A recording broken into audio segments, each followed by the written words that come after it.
नमस्कार दोस्तों, बहुत बहुत स्वागत है आपका टेक्निकल दुनिया यूट्यूब चैनल में। दोस्तों मैं शीशपाल सिंह एक बार फिर से आपका स्वागत करता हूं। तो यहाँ दोस्तों हमारे जो सैटिन किड केयर के भाई हैं उनके मन में कई सारे सवाल लगे रहते हैं कि सैटिन किड केयर के बारे में कुछ हमें बताइए। तो यहाँ दोस्तों सबसे पहले मैं आपको बताना चाहूँगा कि हमारे कई सारे दोस्त हैं जिन्होंने हमें मैसेज किया है कि ये आउटस्टैंडिंग अमाउंट जो यहाँ शो करता है ये क्या होता है।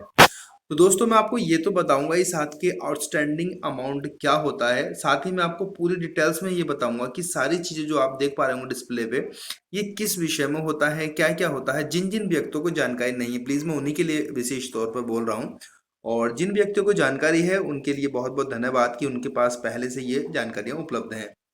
तो क्या है दोस्तों आउटस्टैंडिंग बैलेंस, पहले तो मैं आपको ये बता दूं कि आउटस्टैंडिंग बैलेंस वह होता है कि जो बैलेंस आपका रह जाता है। ये वो अमाउंट है, जैसे मान लीजिए आपने 50,000 का लोन लिया है, तो धीरे धीरे आपने ईएमआई पे की है, उसके बाद जो अमाउंट आपका बचता चला जाएगा तो वो आउटस्टैंडिंग अमाउंट में शो करता है। तो ये तो हो गया आपका आउटस्टैंडिंग बैलेंस के बारे में। अभी दोस्तों ये क्या क्या चीजें हैं मैं आपको सारा डिटेल्स में बता देता हूँ। जैसा कि आप लोन आईडी ए देख पा रहे होंगे, तो यहाँ दोस्तों यहाँ कई सारे दोस्त हमारे पूछते हैं कि लोन आईडी कहाँ पर है और कस्टमर आईडी कहाँ पर, वो आप पे कार्ड पर लिखा होता है। उसका भी मैं एक वीडियो बना दूंगा अलग से आपको लॉगिन करके। अगर आपको कोई दिक्कत आती है तो आप मुझे कमेंट बॉक्स में पूछ सकते हैं उसके बारे में। दूसरा दोस्तों यहाँ देख सकते हैं आप आउटस्टैंडिंग बैलेंस, जो आपको मैं आपको स्क्रीनिंग में शुरू में बता ही चुका हूँ कि आउटस्टैंडिंग अमाउंट ये होता है कि 7,475 रुपये जो बकाया रह गया है। साथ ही दोस्तों नीचे आप देख पा रहे होंगे कि नेक्स्ट ईएमआई अमाउंट क्या है, तो हमारा पड़ने वाला है 1295 रुपये ईएमआई। जो कि ओवरड्यू अमाउंट जो है वो भी आप यहाँ देख पा रहे होंगे कि 1295 ही है, इससे ज़्यादा यहाँ पर नहीं है। अभी नेक्स्ट ईएमआई डेट आप देख पा रहे होंगे कि यहाँ पर 23/4/2024 ये वो तारीख होती है जो अगली बार आपके पास एक प्रतिनिधि आएंगे और वो आकर के आपसे इस डेट पर पेमेंट लेते हैं।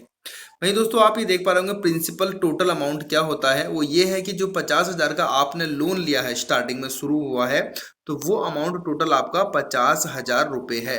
तो जो भी आपने लिया है वो यहाँ पर प्रिंसिपल टोटल में आपको दिखाएगा। साथ ही दोस्तों आपको इंटरेस्ट टोटल कितना पड़ा है, आपको 13,160 रुपये वो पड़ा है आपको 50,000 के ऊपर।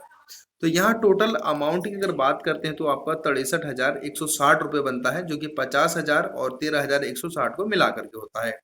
अभी नीचे देख सकते हैं कि आप इंटरेस्ट रेट ये क्या लेते हैं, ये एनुअल रेट होते हैं दोस्तों। आप कभी सोचें कि महीने का रेट है, ये सालाना होता है इनका, जो कि 24% सालाना चार्ज करते हैं। वहीं दोस्तों जो लोन टेन्यूर दिखा रहा है आपको दिखाई दे रहा होगा, तो ये होता है वो समय जिस समय में आपको पूरा अमाउंट इनको चुकाना होता है, यानी कि टोटल जो समय है वो 24 महीने का होगा।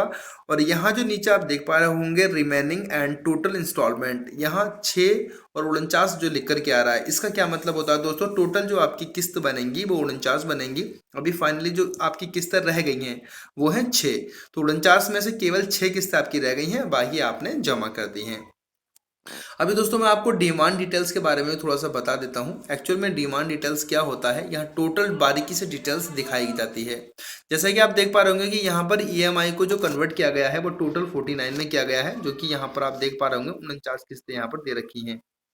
एक किस्त इन्होंने और एक्स्ट्रा डाल रखी है यहाँ पर, लेकिन वो नहीं देनी होती आपको। फिलहाल 49 टोटल किस्तें आपको देनी होंगी। अभी आप देख पा रहे होंगे, तो जैसा कि ईएमआई में आप 1 2 3 4 5 करके इस साइड में सीरियल वाइज दे रखा है, आगे है कलेक्शन डेट। दोस्तों ये कलेक्शन डेट वह होता है जो इनके प्रतिनिधि आपके घर पर पहुंचेंगे और आपसे आकर के 19/7/2022 में किस्त कलेक्ट करेंगे।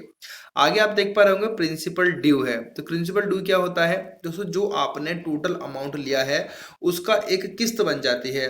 वो किस्त बनती है आपका इंटरेस्ट को और जो मेन अमाउंट है उन दोनों को मिला करके। तो यहाँ जो मेन अमाउंट है वो है आपका 835 रुपये, और इंटरेस्ट जो इस पर लगा है आपका 460 रुपये। तो आप एक चीज सीरीज में देख पा रहे होंगे कि शुरू में इंटरेस्ट उन्होंने ज्यादा रखा है और जो प्रिंसिपल ड्यू है आपका वो कम रखा है। इसका रीजन यही होता है कि चाहते हैं कि पहले ज्यादा इंटरेस्ट हम ले सकें।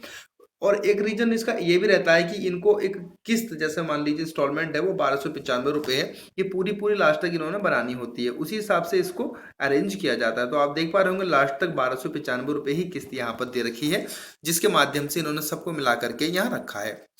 लास्ट में कुछ पैसे अमाउंट रह जाता है, मैं आपको दिखाता हूँ। देखिए यहाँ पर 1295 एंड होने के बाद यहाँ 1,000 रुपये लास्ट में रह जाता है, जैसा कि यहाँ दिखा रखा है इन्होंने 49वीं किस्त के लिए। तो 49वीं किस्त पर यहाँ 1,000 रुपये बकाया रह जाता है। यहाँ पर आकर के आपका जो लोन है वो फाइनली क्लोज हो जाता है। तो दोस्तों इन डिटेल्स के लिए मैंने आपके लिए वीडियो बनाया है। फिर भी आपको कोई और सवाल या सुझाव चाहिए तो प्लीज़ आप मुझे कमेंट कर सकते हैं। कोई भी जानकारी आपको चाहिए तो आप मुझसे पूछ सकते हैं। अंत तक वीडियो देखने के लिए आपका बहुत बहुत धन्यवाद। और 13 केयर से संबंधित कोई और जानकारी आपको चाहिए तो हमारे चैनल को सब्सक्राइब जरूर करें। नमस्कार।